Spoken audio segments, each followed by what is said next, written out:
नमस्कार। आपका हमारे YouTube चैनल में स्वागत है। आज हम पढ़ने वाले हैं अध्याय 2, व्यापार से साम्राज्य तक कंपनी की सत्ता स्थापित होती है। मुगल बादशाहों में औरंगजेब आखिरी शक्तिशाली बादशाह थे। आखिरी शक्ति मुगल बादशाह कौन था? औरंगजेब। उन्होंने वर्तमान भारत के एक बहुत बड़े हिस्से पर नियंत्रण स्थापित कर लिया था। 1707 में उसकी मृत्यु के बाद बहुत सारे मुगल सूबेदार और बड़े बड़े जमींदार अपनी ताकत दिखाने लगे थे। उन्होंने अपनी क्षेत्रीय रियासतें कायम कर ली थी। जैसे जैसे विभिन्न भागों में ताकतवर क्षेत्रीय रियासतें सामने आने लगी, दिल्ली अधिक दिनों तक प्रभावी केंद्र के रूप में नहीं रह सकी।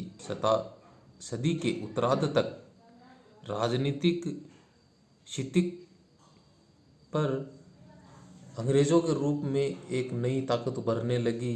क्या आप जानते हैं कि अंग्रेज पहल एक छोटी सी व्यापारिक कंपनी के रूप में भारत आए थे? यानी शुरुआत में जब अंग्रेज आए तो उनकी मंशा थी कि हमें भारत में एक व्यापारिक कंपनी स्थापित करनी है, और यहाँ के इलाकों पर कब्जे में उनकी ज़्यादा दिलचस्पी उस समय नहीं थी। तो फिर ऐसा कैसे हुआ कि एक दिन वे इस विशाल साम्राज्य के स्वामी बन गए? इस अध्याय में आप देखेंगे कि यह सब कैसे हुआ। ये चित्र दिया गया है। चित्र संख्या 1, कैप्टन हडसन द्वारा बहादुर शाह जफर और उनके बेटों की गिरफ्तारी की गई है। तो बहादुर शाह जफर के बेटों की गिरफ्तारी किसने की थी? कैप्टन हडसन ने। औरंगजेब के बाद कोई मुगल बादशाह इतना ताकतवर तो नहीं हुआ, लेकिन एक प्रतीक के रूप में मुगल बादशाहों का महत्व बना रहता है।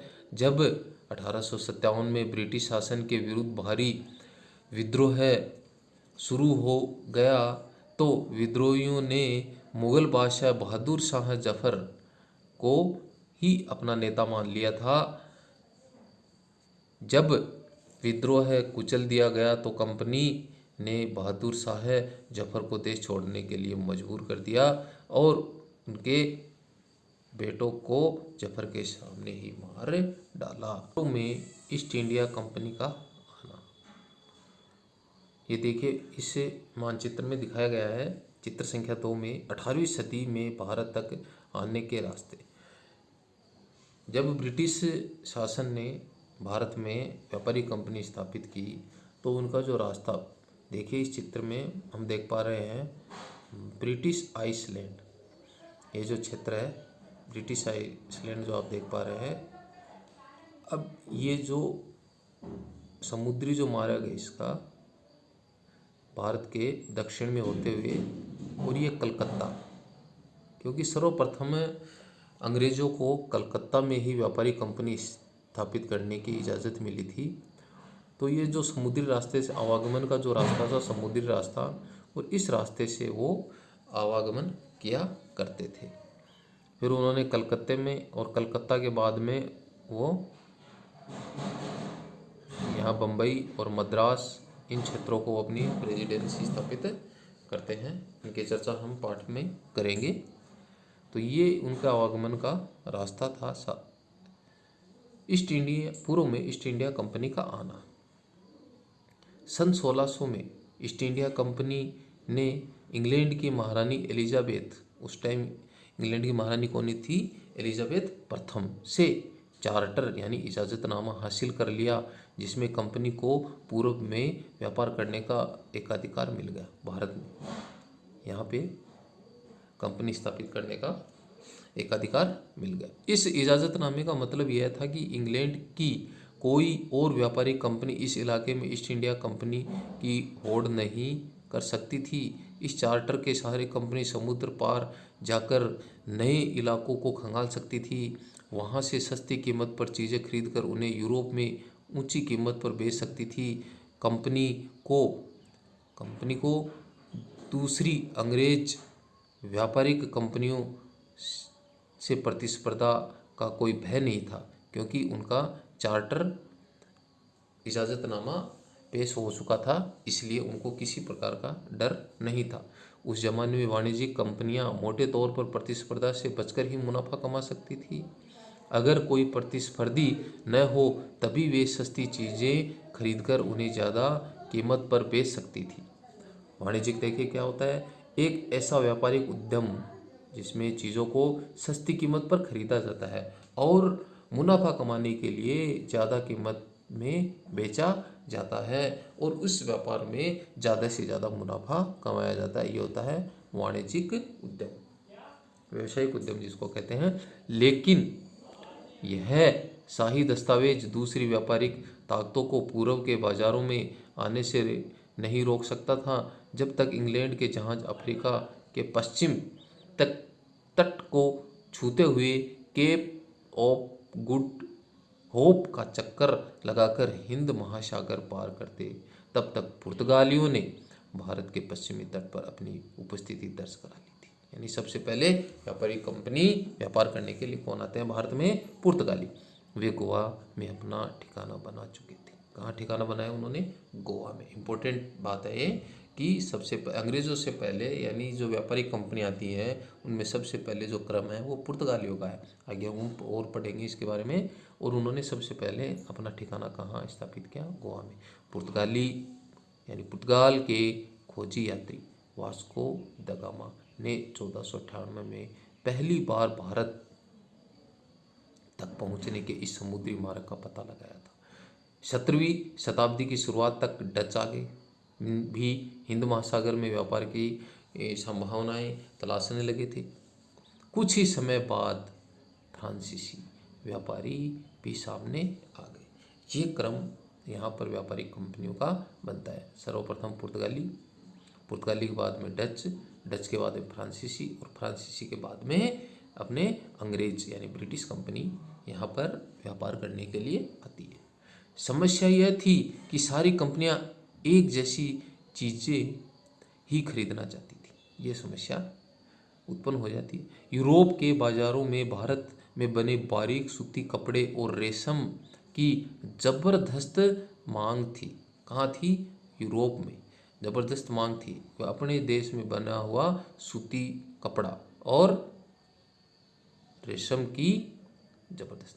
इसके अलावा यहाँ की काली मिर्च, लौंग, इलायची, दालचीनी की भी ज़बरदस्त मांग थी। यूरोपीय कंपनियों के बीच इस बढ़ती प्रतिस्पर्धा में भारतीय बाज़ारों में इन चीज़ों की कीमतें बढ़ने लगी और उनसे मिलने वाला मुनाफा गिरने लगा। अब इन व्यापारिक कंपनियों के फलने फूलने का यही एक रास्ता था।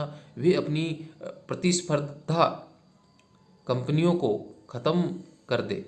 लिहाजा बाजारों पर कब्जे की इस होड़ ने व्यापारिक कंपनियों के बीच लड़ाइयों की शुरुआत कर दी। 17वीं और 18वीं सदी के में जब भी मौका मिलता कोई सी एक कंपनी दूसरी कंपनी के जहाज डुबो देती थी, रास्ते में रुकावटें पैदा कर देती थी और माल से लदे जहाज़ों को, जो माल से लदे हुए जहाज हैं, उनको आगे बढ़ने से रोक देती। यह व्यापार हथियारों की मदद से चल रहा था। क्या चल रहा था? यह व्यापार और व्यापारिक चौकियों की किलेबंदी के जरिए सुरक्षित रखा जाता था। अपनी बस्तियों में किले बंद करने और बाजार में मुनाफा कमाने की इन कोशिशों के कारण स्थानीय शासकों में भी टकराव होने लगे। इस प्रकार व्यापार और राजनीति को एक दूसरे से अलग रखना कंपनी के लिए मुश्किल होता जा रहा था। आइए देखें यह कैसे हुआ। ईस्ट इंडिया कंपनी बंगाल में व्यापार शुरू करती है। सबसे पहले कहाँ शुरू करती है? बंगाल में। पहली इंग्लिश फैक्ट्री 1651 में हुगली नदी के किनारे लगाई गई। ईस्ट इंडिया कंपनी ने अपनी पहली जो फैक्ट्री है वो कहाँ लगाई? हुगली नदी के किनारे 1651 में। कंपनी के व्यापारों यहाँ से अपना काम चलाते थे। सबसे पहले बंगाल से ही अपना काम, यहीं से आवागमन, यहीं से अपने व्यापार किया करते थे। इन व्यापारियों को उस ज़माने में फैक्टर कहा जाता था। इन व्यापारियों को क्या कहा जाता था उस ज़माने में? फैक्टर। क्योंकि उन्होंने फैक्ट्री लगाई, इसलिए उनको फैक्टर कहा जाता है। इस फैक्ट्रों में वेयर हाउस था जहां निर्यात होने वाली चीज़ों को जमा किया जाता था। पर उसके दफ्तर थे जिसमें कंपनी के अफसर बैठते थे। जैसे जैसे व्यापार फैला, कंपनी के सौदागरों और व्यापारियों को फैक्ट्री के आसपास आकर बसने के लिए प्रेरित किया। 1696 तक कंपनी ने इस आबादी के चारों तरफ एक किला बनाना शुरू कर दिया। जो कंपनी उन्होंने स्थापित की उसके चारों तरफ 2 साल बाद उसने मुगल अफसरों को रिश्वत देकर 3 गांवों की जमींदारी भी खरीद ली। इनमें से एक गांव काली काता था जो बाद में कलकत्ता के नाम से प्रसिद्ध हो गया, जिसकी जागीरदार अंग्रेज़ों ने खरीदी थी। अब इसे कोलकाता के नाम से जाना जाता है। कंपनी ने मुगल सम्राट औरंगजेब को इस बात के लिए भी तैयार कर लिया कि वह कंपनी को बिना शुल्क चुकाए व्यापार करने का फरमान जारी कर। फरमान क्या होता था? एक शाही आदेश होता था। कंपनी ज़्यादा से ज़्यादा रियासतें हासिल करने के लिए पहले से मौजूद अधिकारों का ज़्यादा से ज़्यादा फ़ायदा उठाने लगी हुई थी। उदाहरण के लिए औरंगजेब के फरमान से केवल कंपनी को ही शुल्क मुक्त व्यापार का अधिकार मिला था। कंपनी के जो अफसर निजी तौर पर व्यापार चलाते उन्हें यह छूट नहीं थी, लेकिन उन्होंने भी शुल्क चुकाने से इनकार कर दिया। इससे बंगाल में राजस्व वसूली बहुत कम हो गई। ऐसे में भला बंगाल के नवाब मुर्शिद कुरली खां विरोध क्यों न करते। चित्र संख्या 3, मद्रास के जहाज़ों से सामान लाती हुई स्थानीय नौकाएं। विलियम सिम्पन्स द्वारा बनाया गया चित्र है 1867 का। इसमें ये जो नौकाएं हैं वो मद्रास से सामान ला रही हैं समुद्री रास्ते से। व्यापार से युद्ध होता। अब धीरे धीरे युद्ध की तरफ जो ईस्ट इंडिया कंपनी है, अंग्रेज हैं, वो युद्ध की तरफ चले जाते हैं, क्योंकि उनकी जो आकांक्षाएं हैं, इच्छाएं हैं, बढ़ती चली जाती हैं। अब उनका जो मेन ध्येय था वो व्यापार नहीं, व्यापार के साथ भारत देश पर कब्जा करना, अधिकार करना भी हो जाता है। व्यापार से युद्धों तक 18वीं सदी की शुरुआत में कंपनी और बंगाल के नवाबों का टकराव काफ़ी बढ़ गया था, क्योंकि बंगाल में उन्होंने सबसे पहले कंपनी स्थापित, तो बंगाल के नवाबों के साथ टकराव होना एक लाजमी था। औरंगजेब की मृत्यु के बाद बंगाल के नवाब अपनी ताकत दिखाने लगे। उस समय दूसरी क्षेत्रीय ताकतों की स्थिति भी ऐसी ही थी। मुर्शिद कुली खां के बाद अली वर्दी खान और उसके बाद सिराजुद्दौला बंगाल के नवाब बने। ये सभी शक्तिशाली शासक थे। उन्होंने कंपनी को रियासतें देने के लिए मना कर दिया था। व्यापार का अधिकार देने के बदले कंपनी से नजराने मांगे, उसे सिक्के ढालने का अधिकार नहीं दिया गया और उसकी किलेबंदी को बढ़ाने से रोक दिया। कंपनी पर धोखाधड़ी का आरोप लगाते हुए उन्होंने दलील दी कि उसकी वजह से बंगाल सरकार का राजस्व वसूली कम होती जा रही है और नवाबों की ताकत कमज़ोर पड़ रही है। कंपनी टैक्स चुकाने को तैयार नहीं थी। उसके अफसरों ने अपमानजनक चिट्ठियां लिखी और नवाबों व उसके अधिकारियों को अपमानित करने का प्रयास किया। चित्र संख्या 4, रॉबर्ट क्लाइव का चित्र यहाँ पर दिखाया गया है। आगे है, कंपनी का कहना था कि स्थानीय अधिकारियों की बेतुकी मांगों से कंपनी का व्यापार तबाह हो रहा है। व्यापार तभी फल फूल सकता है जब सरकार शुल्क हटा दे। कंपनी को इस बात का भी यकीन था कि अपना व्यापार फैलाने के लिए उसे आबादी बढ़ानी होगी, गांव खरीदने होंगे और किलों का पुनर्निर्माण करना होगा। ये सब काम करेंगे तो कंपनी का व्यापार अपने आप फलने फूलने लग जाएगा। ये टकराव दिनों दिन गंभीर होते गए। अंततः इन टकरावों की परिणति पलासी के प्रसिद्ध युद्ध के रूप में होती है। कठपुतली देखिएगा, यह एक खिलौना होता है जिसे आप धागे के सहारे अपने हिसाब से नचाते हैं। जो व्यक्ति किसी और के इशारों पर चलता है, उसे भी मजाक उड़ाने के लिए अक्सर कठपुतली का प्रयोग किया जाता है। हम बातों बातों में कहते हैं कि तू तो कठपुतली बन गया, तो वो ये इसलिए कठपुतली वर्ड का प्रयोग उसके लिए किया जाता है। प्लासी का युद्ध 1756 में अली वर्दी खान की मृत्यु के बाद सिराजुद्दौला बंगाल के नवाब बने। 1756 में बंगाल के नवाब कौन थे? सिराजुद्दौला।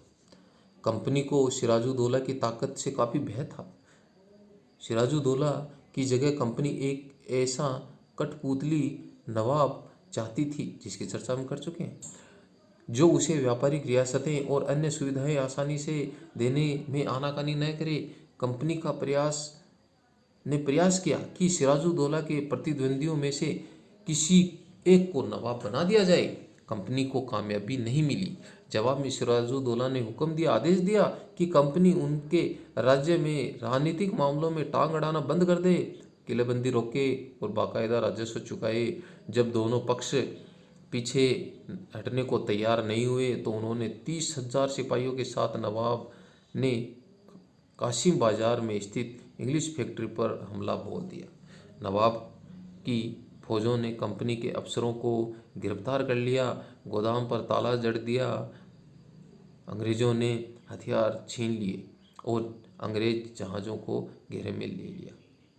इसके बाद नवाब ने कंपनी के कलकत्ता स्थित किले पर कब्जे के लिए उधर का रुख। जानते हैं कि प्लासी का यह नाम किस प्रकार पड़ा। दरअसल इसका नाम प्लासी था, जिसे अंग्रेजों ने बिगाड़ कर प्लासी कर दिया।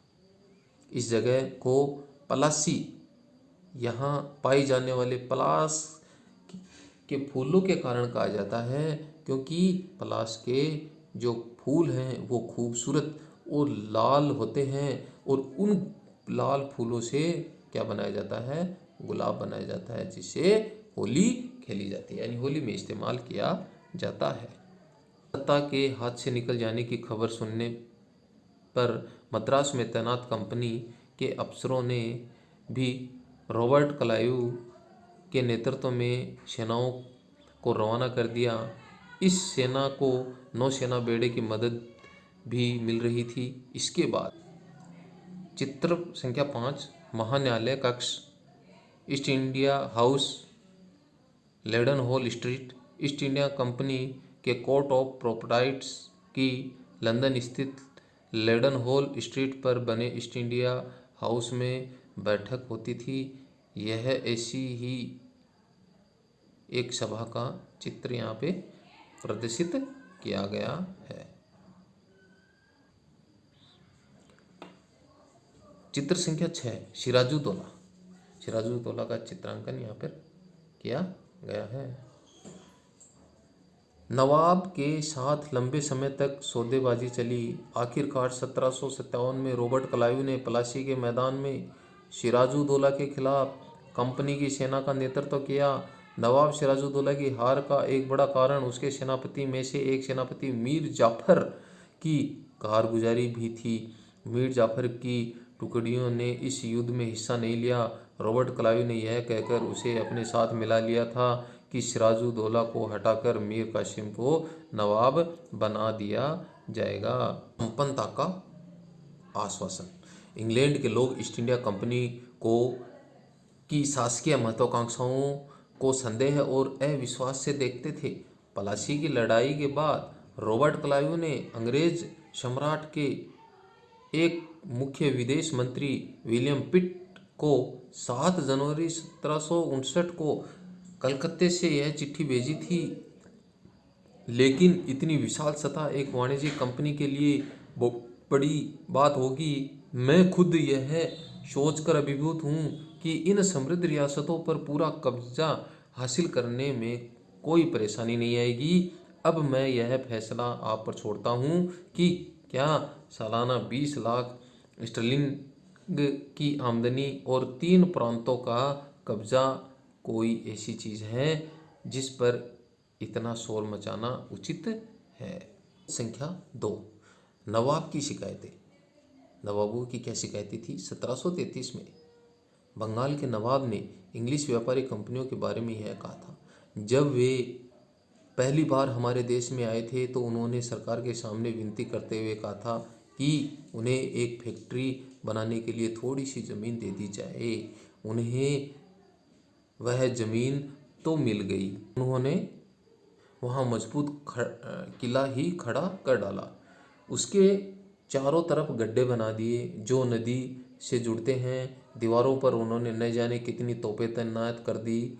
उन्होंने बहुत सारे सौदागरों और अन्य लोगों को अपने मातहत रहने के लिए तैयार कर लिया और वह 1 लाख रुपए राजस्व वसूल कर रहे हैं। वे असंख्य औरतों और मर्दों को उनके ही देश में गुलाम बनाकर लूट खसोट कर रहे। प्लासी की जंग इसलिए महत्वपूर्ण मानी जाती है क्योंकि भारत में यह कंपनी की पहली सबसे बड़ी जीत थी।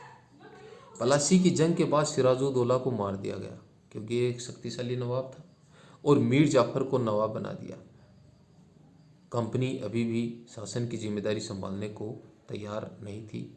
उसका मूल उद्देश्य तो व्यापार को फैलाना था।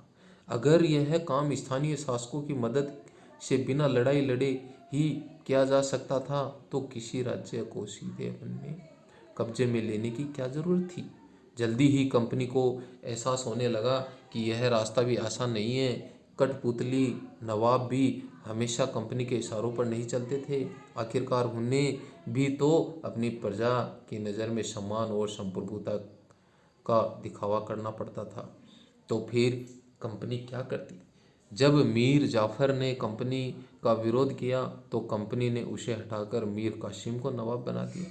जब मीर कासिम परेशान करने लगा तो बक्सर की लड़ाई 1764 में उसको भी हारना पड़ा। उसे बंगाल से बाहर कर दिया गया और मीर जाफर को दोबारा नवाब बना दिया गया। अब नवाब को हर महीने 5 लाख रुपए कंपनी को टैक्स के रूप में चुकाने पड़ते थे। कंपनी अपने सैनिक खर्चों से निपटने, व्यापारिक जरूरतों तथा अन्य खर्चों को पूरा करने के लिए और पैसा चाहती थी। कंपनी और ज़्यादा इलाके तथा और ज़्यादा कमाई चाहती थी। खर्चों को पूरा करने के लिए और पैसा चाहती थी। कंपनी और ज़्यादा इलाके और ज़्यादा कमाई चाहती थी। 1765 में जब मीर जाफर की मृत्यु हो गई तब तक कंपनी के इरादे बदल चुके थे। कठपुतली नवाबों के साथ अपने खराब अनुभवों को देखते हुए क्लाइव ने ऐलान कर दिया कि अब हमें खुद ही नवाब बनना पड़ेगा।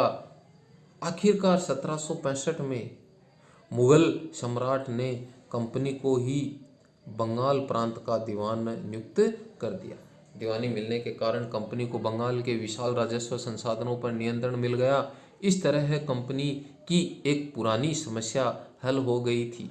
18वीं सदी की शुरुआत से ही भारत के साथ उसका व्यापार बढ़ता जा रहा था, लेकिन उसे भारत में ज़्यादातर चीज़ें ब्रिटेन से लाए गए सोने और चांदी के बदले में खरीदनी पड़ती थी। इसकी वजह यह थी कि उस समय ब्रिटेन के पास भारत में बेचने के लिए कोई चीज़ नहीं थी।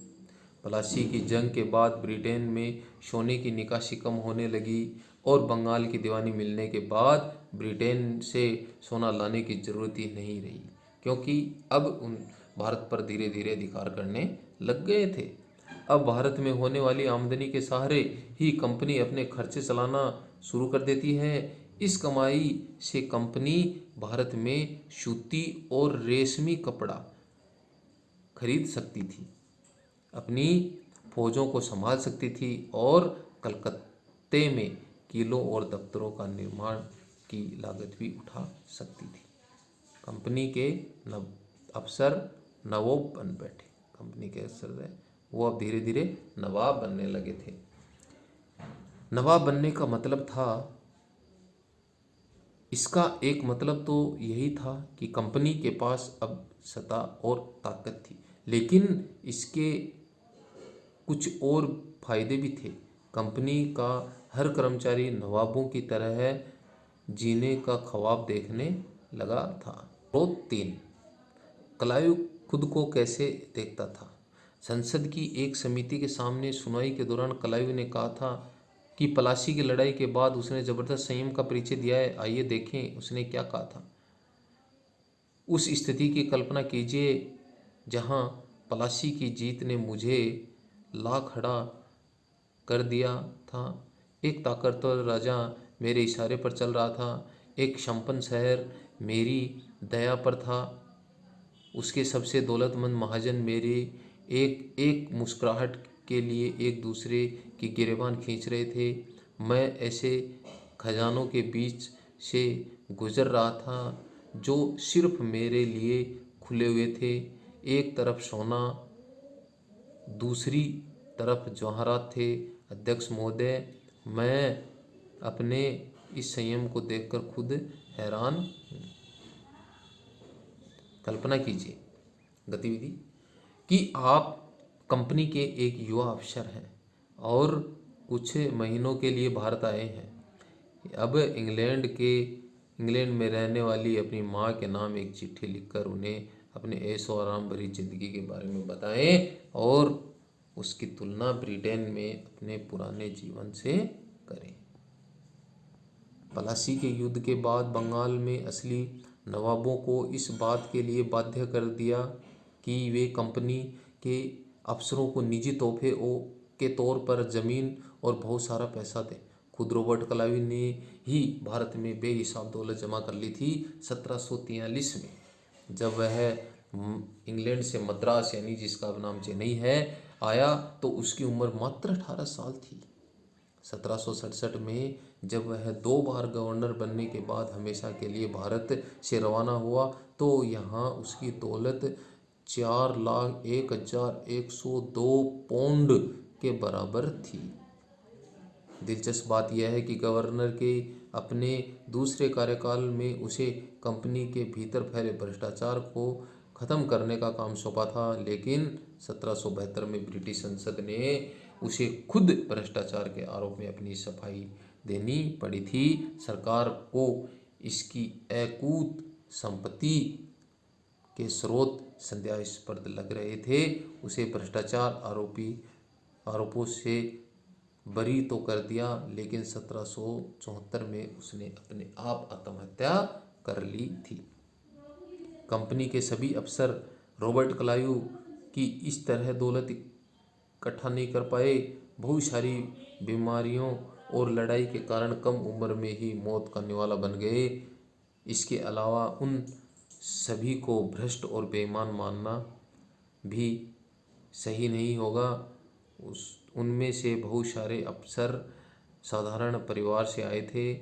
उनकी सबसे बड़ी इच्छा बस यही थी कि भारत में ठीक ठाक पैसा कमाया और ब्रिटेन लौटकर आराम की जिंदगी बसर। जो जीते जी धन दौलत लेकर वापस लौट गए, उन्होंने वहाँ आलीशान जीवन जिया। उन्हें वहाँ के लोग नवाब कहते थे। यह भारतीय शब्द नवाब का ही अंग्रेजी संस्करण बन गया था। उन्हें लोग अक्सर नए अमीरों और सामाजिक हैसियत में रातों रात ऊपर आने वाले लोगों के रूप में देखते थे। नाटकों और कार्टूनों में उनका मजाक उड़ाया जाता था। कंपनी का फैलता शासन, देखिए किस प्रकार कंपनी का जो शासन है धीरे धीरे फैलता जाता है। कंपनी का शासन, यदि हम 1757 से 1857 के बीच ईस्ट इंडिया कंपनी के द्वारा भारतीय राज्यों पर कब्जे की प्रक्रिया को देखें तो कुछ महत्वपूर्ण बातें हमारे सामने आती हैं। किसी अनजान इलाके में कंपनी ने सीधे सैनिक हमला प्राय नहीं किया। उसने किसी भी भारतीय रियासत का अधिग्रहण करने से पहले विभिन्न राजनीतिक, आर्थिक, कूटनीतिक साधनों का इस्तेमाल किया। बक्सर की लड़ाई जो 1764 में लड़ी गई थी के बाद कंपनी ने भारतीय रियासतों में रेजिडेंट तैनात कर दी। ये कंपनी के राजनीतिक या व्यावसायिक प्रतिनिधि होते थे। उनका काम कंपनी के हितों की रक्षा करना और उन्हें आगे बढ़ाना था। रेजिडेंट के माध्यम से कंपनी के अधिकारी भारतीय राज्यों के भीतर मामलों में भी दखल देने लगे थे। अगला राजा कौन होगा, किस पद पर किसको बिठाया जाएगा, इस तरह की चीज़ें भी कंपनी के अफसर ही तय किया करते थे। कई बार कंपनी के रियासतों पर सहायक संधि भी थोप दी जाती थी। जो रियासत इस बंदोबस्त को मान लेती थी उसे अपनी स्वतंत्र सेनाएं रखने का अधिकार नहीं रहता था, उसे कंपनी की तरफ से सुरक्षा मिलती और सहायक सेना के रख रखाव के लिए वह कंपनी के को पैसा देती थी। अगर भारतीय शासक रकम अदा न करने में चूक जाते तो जुर्माने के तौर पर उनका इलाका कंपनी अपने कब्जे में ले लेती थी। उदाहरण के लिए जब रिचर्ड वेलेजली गवर्नर जनरल 1798 से 1805 तक बना, उस समय अवध के नवाब को 1801 में अपना आधा इलाका कंपनी को सौंपने के लिए मजबूर किया गया, क्योंकि नवाब सहायक सेना के लिए पैसा अदा करने में चूक गए। इसी आधार पर हैदराबाद के भी कई इलाके छीन लिए गए। चित्र संख्या 7, अपने बेटों और ब्रिटिश रेजिडेंट के साथ खड़े नवाब शुजाउद्दौला टिल्ली केटल द्वारा बनाए गए चित्र।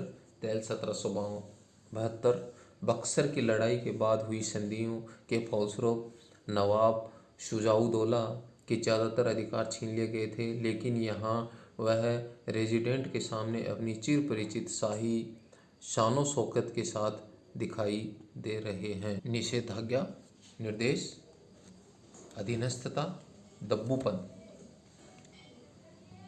रेजिडेंट की ताकत क्या होती थी?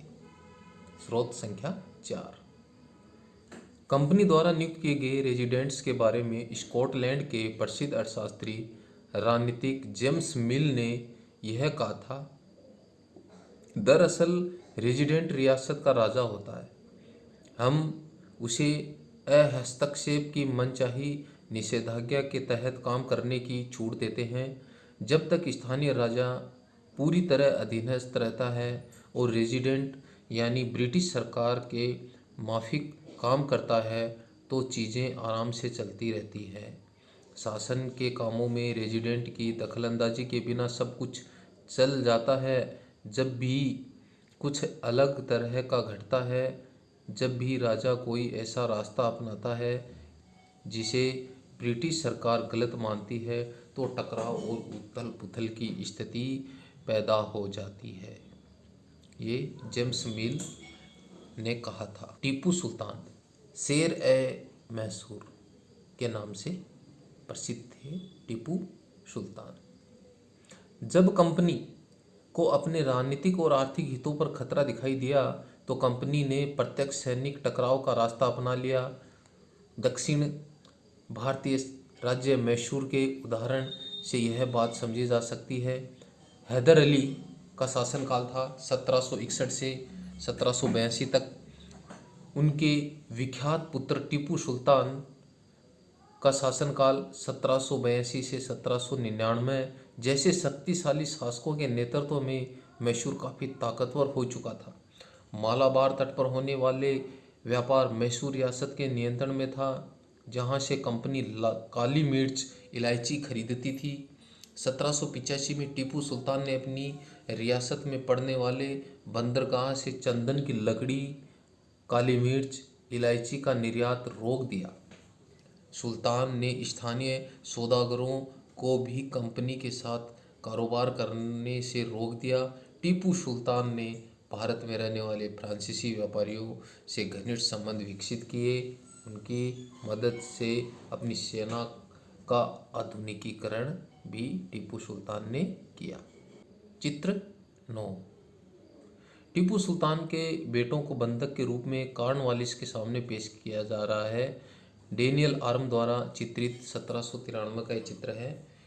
कंपनी की फौजों को हैदर अली और टीपू सुल्तान ने कई बार युद्ध में हराया था, लेकिन 1792 में मराठों और हैदराबाद के निजाम और कंपनी की संयुक्त फौजों के हमले के बाद टीपू सुल्तान को अंग्रेज़ों से संधि करनी पड़ी।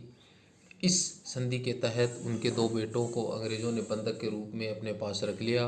ब्रिटिश चित्रकारों को ऐसे दृश्यों की तस्वीर बनाने में मज़ा आता था, जिसमें अंग्रेज़ों की सत्ता की विजय दिखाई देती थी। खान के इन कदमों से अंग्रेज़ आग बबूला हो गए। उन्हें हैदर अली और टीपू सुल्तान की महत्वाकांक्षी और घमंडी और ख़तरनाक दिखाई देते थे। अंग्रेज़ों को लगता था कि ऐसे राजाओं को नियंत्रित करना और कुचलना बहुत ज़रूरी है। फलस्वरूप मैसूर के साथ अंग्रेज़ों की 4 बार लड़ाई हुई। पहली 1767 से 1769, 1780 से 1784 दूसरी, तीसरी 1790 से 1792 और 1799। श्रीरंगपटन की आखिरी जंग में कंपनी को सफलता मिली। अपनी राजधानी की रक्षा करते हुए टीपू सुल्तान मारे गए।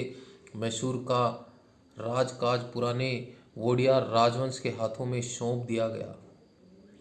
इसके साथ ही मैसूर पर भी सहायक संधि थोप दी गई। टीपू की कहानियाँ, टीपू सुल्तान की कहानियाँ। राजाओं की छवि अक्सर जनश्रुतियों से भी बनती है। प्रचलित किस्सों में उनकी ताकत का खूब यशगान किया गया है। 1782 में मैसूर के राजा बने टीपू सुल्तान के बारे में कहा जाता है कि एक बार वे अपने फ्रांसीसी दोस्त के साथ जंगल में शिकार खेलने गए थे। वहाँ एक शेर उनके सामने आ गया। उनकी बंदूक ने मौके पर साथ नहीं दिया और कटार भी जमीन पर गिर गई। फिर भी टीपू ने निहत्थे ही शेर का मुकाबला किया और आखिरकार कटार उठा ली। अंत में उन्होंने शेर को मार गिराया। इसी के बाद से उन्हें शेर ए मैसूर के नाम से जाना जाता है।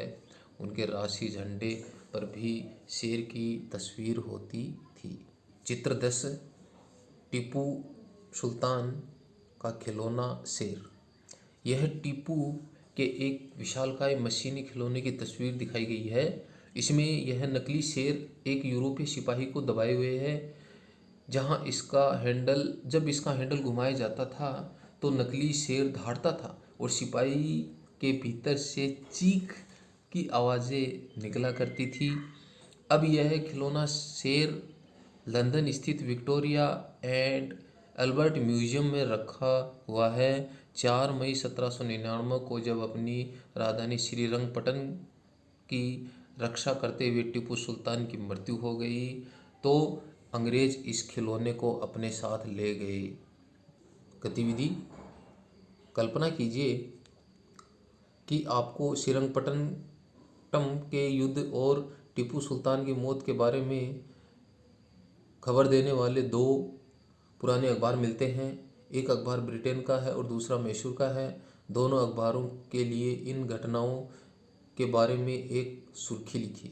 तो इनकी चर्चा हम आगे पाठगत प्रश्नों में करेंगे। मराठों की लड़ाई। 18वीं शताब्दी के आखिर में कंपनी मराठों की ताकत को भी काबू और ख़त्म करने के बारे में सोचने लगी। 1761 में पानीपत की तीसरी लड़ाई में हार के बाद दिल्ली से देश का शासन चलाने वाले मराठों का सपना चूर चूर हो गया।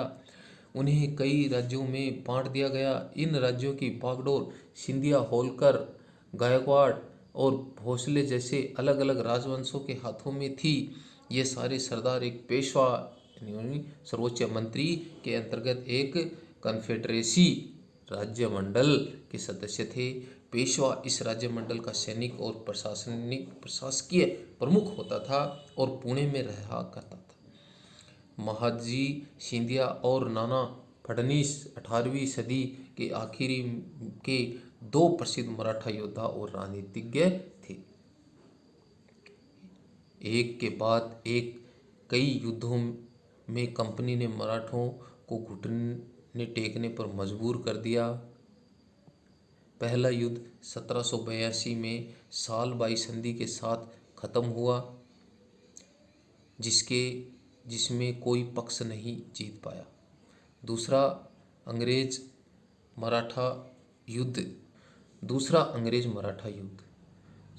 1803 से 1805 कई मोर्चों पर लड़ा गया। इसका नतीजा यह हुआ कि उड़ीसा और यमुना के उत्तर में स्थित आगरा और दिल्ली सहित कई भूभाग अंग्रेजों के कब्जे में आ गए। अंततः 1817-1819 के तीसरे अंग्रेज मराठा युद्ध में मराठों की ताकत को पूरी तरह कुचल दिया गया। पेशवा को पुणे से हटाकर कानपुर के पास बिठूर में पेंशन पर भेज दिया गया।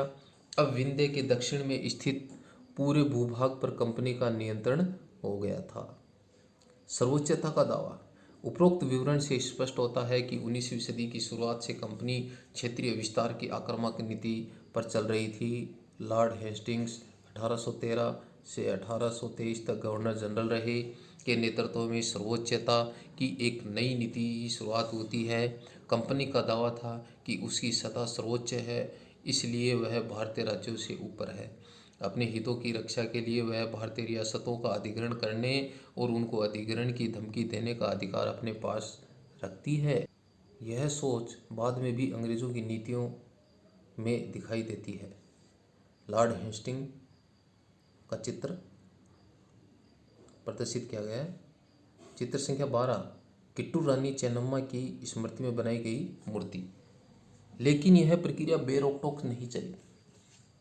उदाहरण के लिए जब अंग्रेजों ने कित्तूर, जो फिलहाल कर्नाटक में है, कि छोटे से राज्य को कब्जे में लेने का प्रयास किया तो रानी चेन्नम्मा ने हथियार उठा लिए और अंग्रेजों के खिलाफ आंदोलन छेड़ दिया। 1824 में उन्हें गिरफ्तार कर लिया गया और 1829 में जेल में ही उनकी मृत्यु हो गई। चेन्नम्मा के बाद कित्तूर स्थित संगोली के एक गरीब चौकीदार रायन्ना ने यह प्रतिरोध जारी रखा।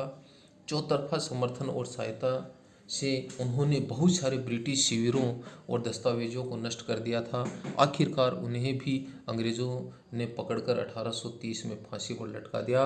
प्रतिरोध के ऐसे कई दूसरे उदाहरण आप इस किताब में आगे पढ़ेंगे। 1830 के दशक के अंत में ईस्ट इंडिया कंपनी रूस के प्रभाव से बहुत डरी हुई थी। कंपनी को भय था कि कहीं रूस का प्रभाव पूरे एशिया में फैलकर उत्तर पश्चिम से भारत को भी अपनी चपेट में न ले ले। इसी डर के चलते अंग्रेज अब उत्तर पश्चिमी भारत पर भी अपना नियंत्रण स्थापित करना चाहते थे। सन 1838 से 1842 के बीच अफगानिस्तान के साथ एक लंबी लड़ाई लड़ी और वहां अप्रत्यक्ष कंपनी शासन स्थापित कर लिया। 1843 में सिंधु भी कब्जे में आ गया। इसके बाद पंजाब की बारी थी। यहाँ महाराजा रणजीत सिंह ने कंपनी की दाल नहीं गलने दी।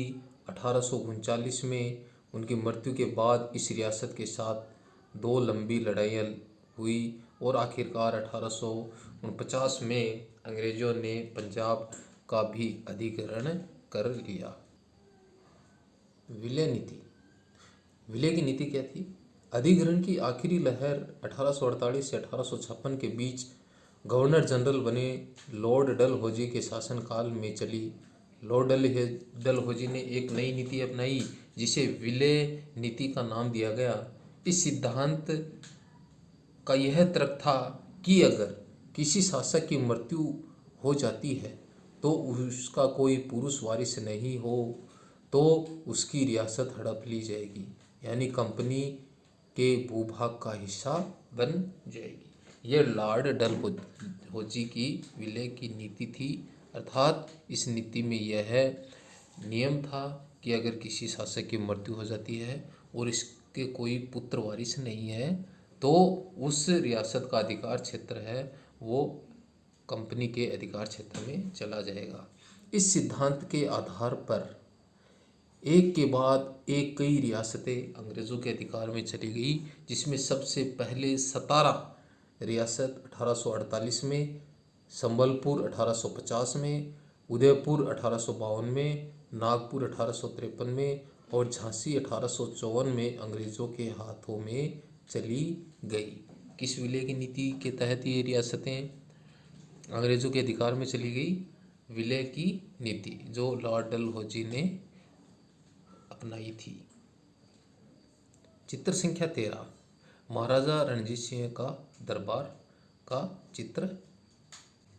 आखिरकार 1856 में कंपनी ने भी अवध को भी अपने अधिकार क्षेत्र में ले लिया। इस बार अंग्रेजों ने एक नया तर्क दिया जब अवध को कब्जे में लिया। उन्होंने कहा कि अवध की जनता को नवाब के कुशासन से आज़ाद कराने के लिए कर्तव्य से बंधे हुए हैं, इसलिए वे अवध पर कब्जा करने को मजबूर हैं। अपने प्रिय नवाब को जिस तरह से गद्दी से हटाया गया, उसे देखकर लोगों में गुस्सा भड़क उठा। अवध के लोग 1857 के महान विद्रोह में शामिल हो गए। गतिविधि: कल्पना कीजिए कि आप नवाब के भतीजे हैं। आपको बचपन से ही यह एहसास कराया गया है कि एक दिन आप राजगद्दी संभालेंगे। अब आपको पता चलता है कि विलय की नीति के कारण अंग्रेज आपको राजा नहीं बनने देंगे, तो आपको कैसा लगेगा? राजगद्दी पाने के लिए आप क्या करेंगे? इस प्रश्न का उत्तर भी हम पाठगत प्रश्नों में करेंगे। चित्र संख्या 14 है। सबरपुर के वीर सुरेंद्र साय का, यहाँ चित्र 11A, चित्र 11B में ब्रिटिश शासन के अधीन जो क्षेत्र हैं उनको प्रदर्शित किया गया है। चित्र 11A भारत 1797 में हम देख पा रहे हैं कि भारत का मानचित्र यहाँ पर प्रदर्शित किया गया है। इसमें जो ये पीले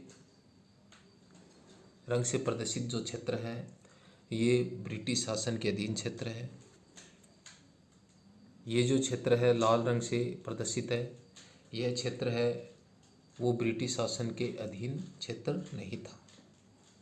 यानी हम इस चित्र में देख पा रहे हैं कि अधिकांश जो क्षेत्र है वहाँ पर ब्रिटिश शासन का अधिकार नहीं था, जिनमें ये पूर्वी क्षेत्र और ये जो समुद्री तो तट है, इसमें मद्रास के आसपास का, मैसूर के आसपास का क्षेत्र, ये गिने चुने क्षेत्र ही ब्रिटिश शासन के अधीन थे।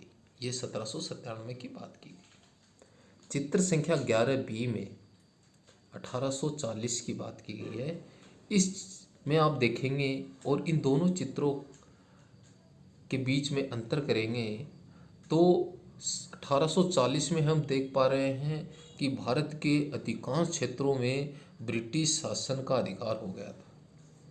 जहाँ पर अपने को पूरे पीले पीले जो क्षेत्र नज़र आ रहे हैं, इन क्षेत्रों में ब्रिटिश यानी अंग्रेज़ों का अधिकार हमारे भारत देश पर हो गया था। इसके आगे चित्र संख्या 11C में 1857 की स्थिति को दिखाया गया है।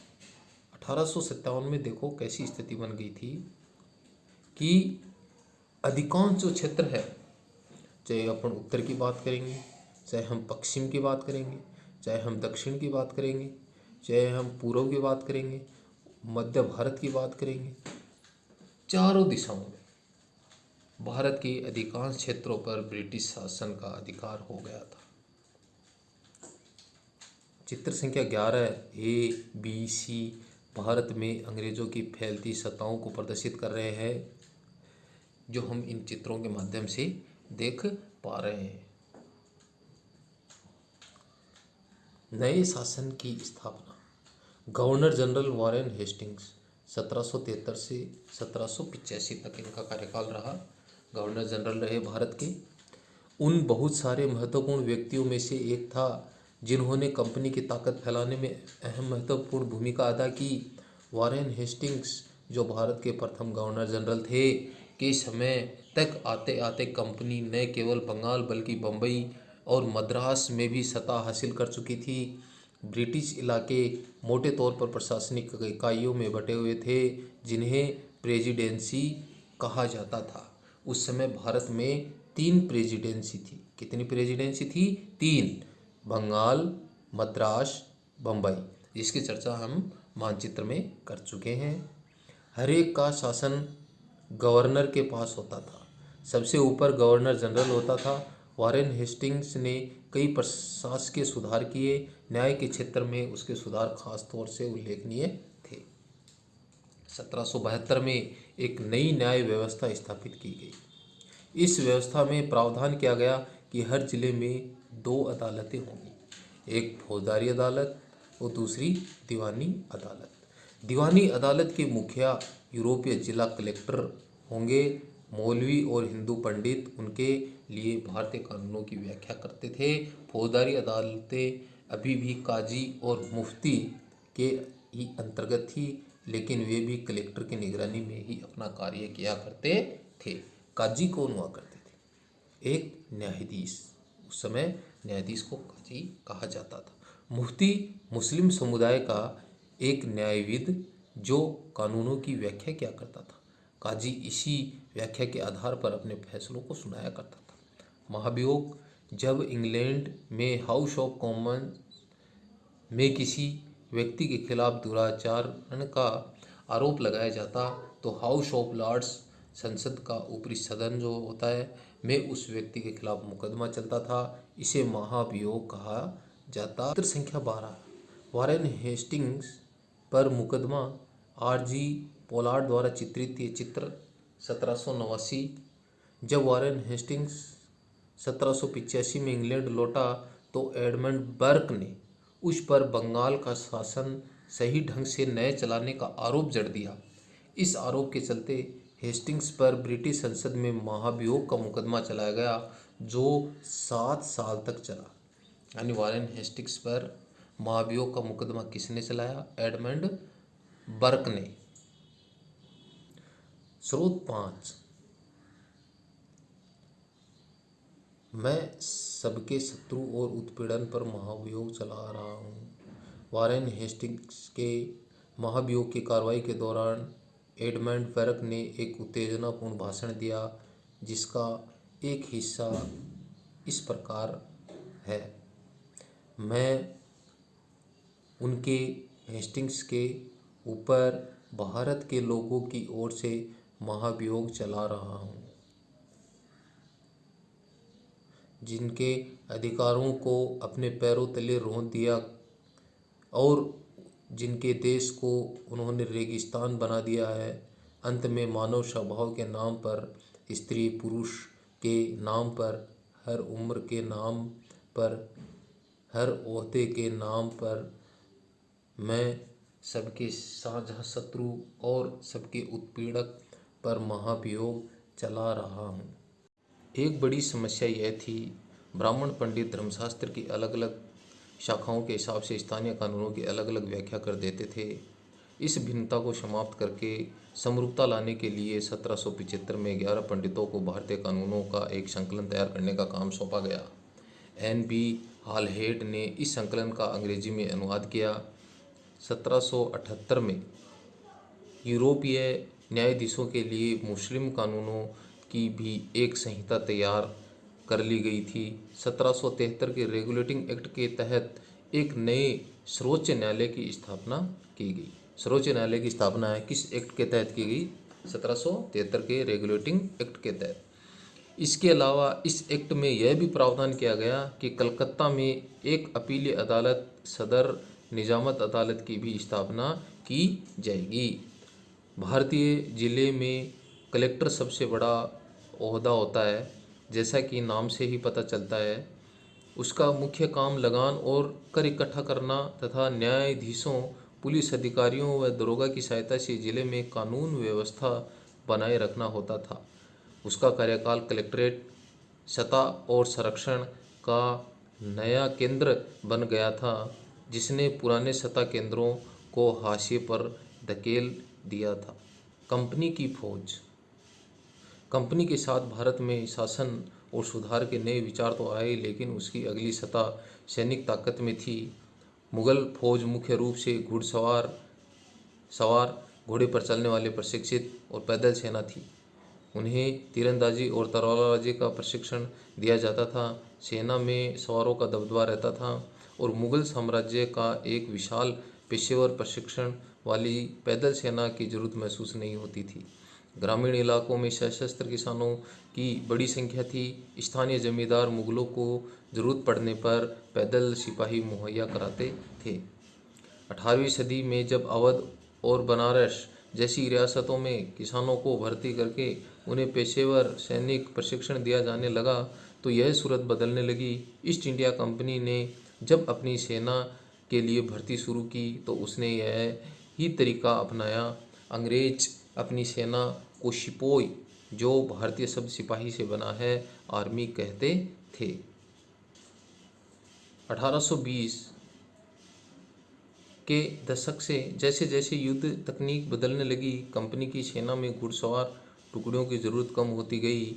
इसी वजह यह थी कि ब्रिटिश साम्राज्य बर्मा, अफगानिस्तान और मिस्र में भी लड़ रहा था, जहां सिपाही मस्केट, तोड़दार बंदूक और मैचलॉक से लैस होते थे। कंपनी की सेना में सिपाहियों की बदलती सैनिक आवश्यकताओं को ध्यान में रखना पड़ता था। अब उसकी पैदल टुकड़ी ज़्यादा महत्वपूर्ण होती जा रही थी। धर्मशास्त्र। संस्कृत की ऐसी कृतियाँ जिनमें सामाजिक तौर तरीकों और आचरण के सिद्धांतों की व्याख्या की जाती है, ये धर्मशास्त्र ईसा पूर्व 500 वर्ष से पहले लिखे गए थे। घुड़सवार, ये जो सवार होते थे उनको घुड़सवार कहा जाता था। मस्केट, पैदल सिपाहियों द्वारा इस्तेमाल की जाने वाली एक भारी बंदूक होती थी, उसको मस्केट कहा जाता था। मैचलॉक, शुरुआती दौर की बंदूक जिसमें बारूद की को माचिस से चिंगारी दी जाती थी। चित्र संख्या 13। कंपनी के लिए काम करने वाले बंगाल का एक सवार एक अज्ञात भारतीय चित्रकार द्वारा बनाया गया चित्र 1780 का है। मराठों और मैसूर के साथ हुए युद्धों के बाद कंपनी को अपनी घुड़सवार टुकड़ियों को मजबूत करने की अहमियत समझ में आने लगी थी। संस्कृति विकसित करने लगे। सिपाहियों को यूरोपीय ढंग का प्रशिक्षण, अभ्यास और अनुशासन सिखाया जाने लगा। अब उनका जीवन पहले से भी ज़्यादा नियंत्रित था।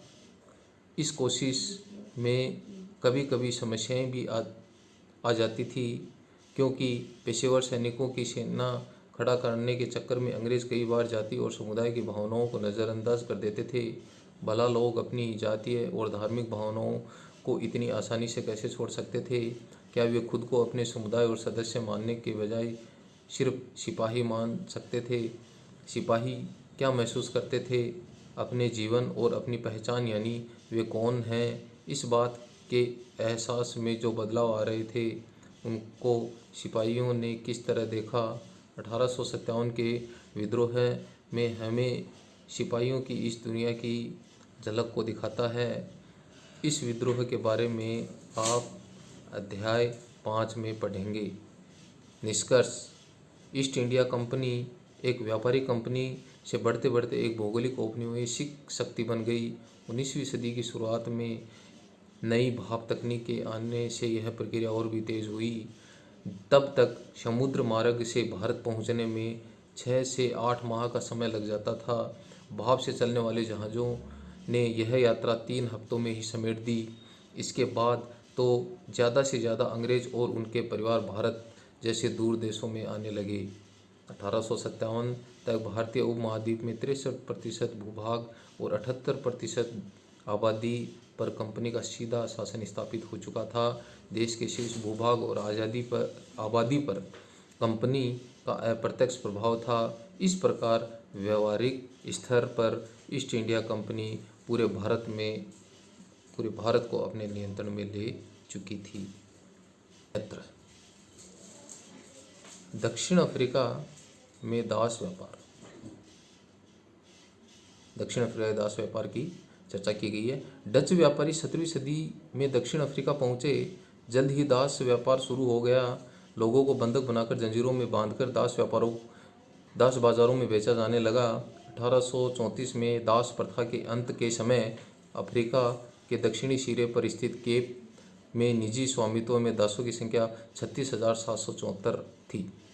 1824 में केप आने वाले एक यात्री ने वहां होने वाले नीलामी को आंखों देखा ब्यौरा यहाँ पर प्रस्तुत किया है। यह मालूम होने पर कि पशुओं कृषि उत्पादों की नीलामी होने वाली है, हमने अपनी गाड़ी नए बैल खरीदने के लिए रोक ली। नीलाम के माल में एक स्त्री दास और उसके 3 बच्चे थे। किसानों ने पशुओं के समान ही उन्हें परखा। उन्हें अलग अलग खरीदारों को भेज दिया। माँ ने चिंता, वेदना, आंसू भरी आंखों से बच्चों की तरफ देखा। दुखी बच्चे व्याकुल माँ बाप के चिपक गए। यह दृश्य दिल पिघलाने वाला था। इसके विपरीत मौजूद दर्शकों के चेहरे हंसते हुए एवं असंवेदनशील थे।